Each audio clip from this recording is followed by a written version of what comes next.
जय माता दी दोस्तों, कैसे हैं आप सब। आई होप आप सब बहुत अच्छे होंगे। सबसे पहले तो सॉरी, क्योंकि 2 दिन से मैं कोई व्लॉग अपलोड नहीं कर पाई कुछ रीजंस की वजह से। तो आज मैं जो व्लॉग लेकर आई हूँ, तो अपने व्लॉग के माध्यम से मुझे ये लगता है कि जो मुझे थोड़ी बहुत नॉलेज है वो आपको दे पाऊँ। मुझे पता है कि सभी को ही अपने लेवल पे बहुत अच्छी नॉलेज है, लेकिन होता है ना कि किसी एक टॉपिक पे किसी एक इंसान की ग्रिप थोड़ी अच्छी होती है, बस वही है। तो मेरी कोशिश यही रहती है कि मैं किसी को, अगर मुझे कुछ जानकारी हो किसी भी चीज़ के मामले में, तो वो मैं आप सबके साथ शेयर कर पाऊँ। अगर किसी एक को भी बेनिफिट होता है तो सीरियसली मेरा व्लॉग बनाने का जो मोटिव है वो कंप्लीट होता है। तो आज का हमारा टॉपिक है हार्मोनल इम्बैलेंस। हमारे यहाँ पे मोस्टली मेरे पास जितनी भी लेडीज़ आती हैं, जितने भी मेरे क्लाइंट्स आते हैं, मोस्टली एक ही टॉपिक होता है और वो है कि हार्मोनल बहुत ज़्यादा डिसबैलेंस्ड हैं। और ये आप ये लगा लीजिए 100 में से 99 लेडीज़ के साथ सेम प्रॉब्लम है। अब उन लेडीज़ में बच्चियाँ भी आती हैं, टीनेज गर्ल्स आती हैं, सब आ जाते हैं उसमें। क्यों वजह है हमारा आज का खान पान, हमारा रहना सहना और ज़्यादातर जंक फूड, फास्ट फूड। लेकिन अभी कुछ लोग ये बोलते हैं कि भाई हम तो फास्ट फूड खाते ही नहीं, तो फिर हमारा क्यों है इम्बैलेंस। तो वो इम्बैलेंस इस वजह से है क्योंकि हम अपनी डाइट प्रॉपर नहीं लेते हैं। जैसे कि अब मेरे साथ आज हुआ, मैंने सुबह से कुछ नहीं खाया था और नाश्ता करने बैठी तो उस टाइम कोई क्लाइंट आ गए। चलो जी, उनको बोला मैंने आप 2 मिनट बैठिए, क्योंकि मुझे बहुत तेज़ भूख लगी हुई थी। इतनी देर में बाहर से कोई और आ गए, उन्होंने आवाज़ लगाई। फिर मैंने उनके साथ बात की और फिर मैं जब खाना खाने के लिए बैठी, तो जो मैं मतलब खाना लेके बैठी थी तो उसमें चाय, हाँ मैंने चाय ली थी क्योंकि मैंने सुबह से आज कुछ लिया नहीं हुआ था। चाय ली तो वो चाय उसमें गिर गई तो उसके बाद देखिए, अगर ऐसा किसी और सदस्य के साथ होता है तो हम लोग क्या करते हैं, झट से उन्हें दोबारा से खाना बना के देते हैं। लेकिन जब हमारे साथ ऐसा होता है तो मैंने भी यही सोचा था कि भाई छोड़ परे, अब कौन स्पेशल बनाएगा। होता है ना हम सबके साथ, इवन आप सबके साथ भी यही श्योर है कि होता होगा।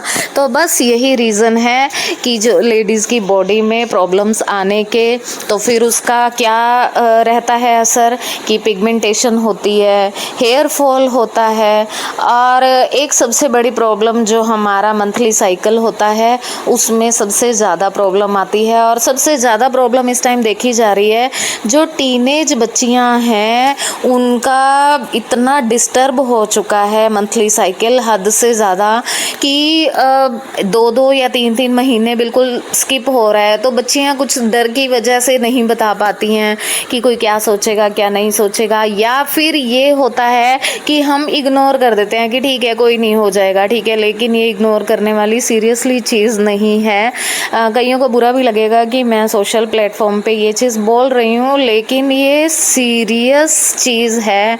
तो अगर ऐसा भी कोई प्रॉब्लम, मतलब आप जिनको जानते हो, आपके नियर बाय या आपके घर में हैं, ये किसी भी लेडी को हैं, तो प्लीज़ उसे इग्नोर मत कीजिए। और एक सबसे बड़ी बात कि एलोपैथी में इसका कोई ट्रीटमेंट नहीं है, अगर होगा भी तो वो थोड़े बहुत टाइम के लिए होगा। तो आप कोशिश कीजिए कि आयुर्वेद में जाइए। अब कई लोग ये बोलते हैं कि जी हेयर फॉल बहुत ज़्यादा हो रहा है, तो मोस्टली क्या करते हैं सैलून वाले, वो उनको कोई शैम्पू पकड़ा देंगे, ऑयल पकड़ा देंगे। वो हाँ ठीक है, वो 50% तक काम करता है, लेकिन 50% आपकी अंदरूनी बॉडी काम करती है कि आपका खाना पीना कैसा है, आपका रहन सहन कैसा है।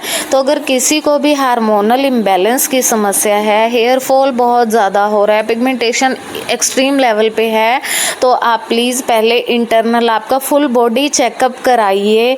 आपको पता चलेगा आपके अंदर किस किस चीज़ की कमी है, तो आप उसके लिए प्रॉपर ट्रीटमेंट कीजिए।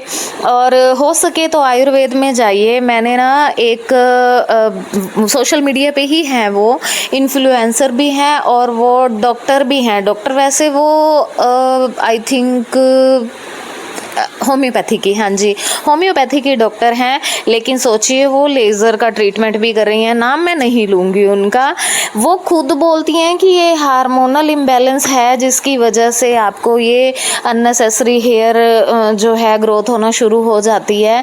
तो उसके लिए हम हेयर रिमूवल, आप उनको ट्रीटमेंट बताइए ना कि आप ये ट्रीटमेंट कीजिए जिसकी वजह से आपको ये अननेसेसरी हेयर्स आए ही नहीं। मतलब आपने क्या किया, आपको वो चीज़ें बताने की बजाय आप और एक्स्ट्रा ट्रीटमेंट ले आए ये लेज़र का।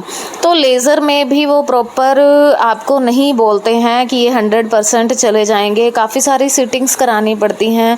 तो अच्छा है कि हम उस जड़ को ही ख़त्म करें जिस जड़ की वजह से ये प्रॉब्लम सारी शुरू होती हैं। मतलब अगर हमारे हार्मोन बैलेंस में है तो ये प्रॉब्लम आएगी ही नहीं।